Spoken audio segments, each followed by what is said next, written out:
नमस्कार, बहुत बहुत स्वागत है आपका। आप देख रहे हैं जी न्यूज। मैं हूं आपके साथ शिवांगी ठाकुर। और अगर आप होम लोन, पर्सनल लोन या फिर कार लोन लेने की सोच रहे हैं या पहले से ही लोन ले चुके हैं तो ये खबर आपके लिए है, क्योंकि एक बहुत बड़ी राहत अब आपको मिलने जा रही है। आरबीआई यानी कि भारतीय रिजर्व बैंक ने दो अहम फैसले किए हैं जो कि सीधे सीधे तौर पर लोन लेने वाले ग्राहकों को फायदा पहुंचाएगी और पूरी की पूरी जो लोन प्रक्रिया है उसको और भी ज्यादा पारदर्शी, तेज और सुरक्षित बनाएंगे। सबसे बड़ा और पहला फैसला आपको बता दें, क्रेडिट ब्यूरो कंपनियां जैसे कि ट्रांस यूनियन सिबिल को अब क्रेडिट स्कोर की जो जानकारी है वो रियल टाइम में अपडेट करना होगा। कई बार हम देखते हैं कि सिबिल स्कोर हमारा क्या है ये जानने के लिए इंतजार करना पड़ता है और उसके बाद हमें पता चलता है कि हमारा सिबिल स्कोर क्या है और उसके बाद लोन लेने की जो प्रक्रिया है उसमें कहीं ना कहीं बाधा आती है। तो देखिए, अब तक ये स्कोर हर 15 दिन में एक बार अपडेट होता था, जिससे लोन चुकाने के बाद भी उसका जो असर है वो स्कोर में तुरंत दिखाई नहीं देता था। लेकिन अब अगर आपने कोई भी ईएमआई पूरी कर दी है, जो लोन है उसको भर दिया है, तो उसका असर सीधे आपके सिबिल स्कोर पर तुरंत यानी कि रियल टाइम में अपडेट होगा, जिससे जो आपका क्रेडिट रिपोर्ट है वो हमेशा अपडेटेड रहेगा और साफ बना रहेगा। इससे न केवल बैंक और एनबीएफसी को जोखिम का बेहतर अंदाजा होगा, बल्कि जो ग्राहक है उसको भी बेहतर ब्याज दर और लोन की मंजूरी मिलने में बहुत बड़ी मदद मिलेगी।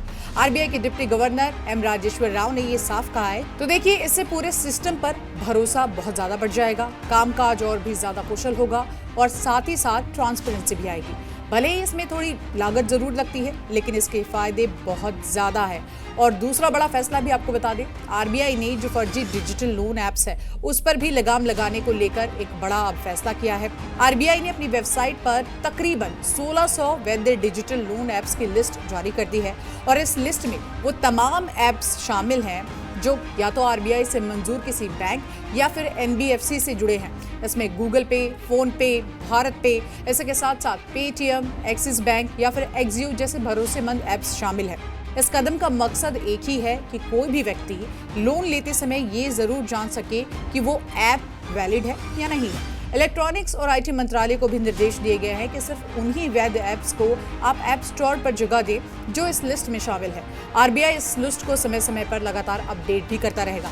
तो देखिए, इन दोनों ही फैसलों में मकसद एक ही है, ग्राहकों के हितों की रक्षा करना, जो लगातार फर्जीवाड़े हैं उससे बचना और डिजिटल लेंडिंग पर पारदर्शी और भरोसेमंद बनाना। तो अब लोन लेना पहले से कहीं भी ज्यादा आसान हो जाएगा, सुरक्षित भी हो जाएगा और ट्रांसपेरेंट भी होगा। अगर आप लोन लेने की योजना बना रहे हैं तो अब सिर्फ आपका जो रियल टाइम में सिबिल स्कोर है वही नहीं दिखेगा, बल्कि आप ये भी जांच पाएंगे कि जिस ऐप से आप ये लोन ले रहे हैं वो आरबीआई द्वारा मान्यता प्राप्त है भी या नहीं है। तो अपने सिबिल स्कोर को रियल टाइम अपडेट करने के लिए तैयार हो जाए और ऐसे के साथ साथ आप सुरक्षित एक बैंकिंग का जो पूरा का पूरा नियम है उसको अब अपनाना शुरू कर दे। और ऐसे ही तमाम जानकारी से भरी खबरों को देखने के लिए आप देखते रहिए जी न्यूज़।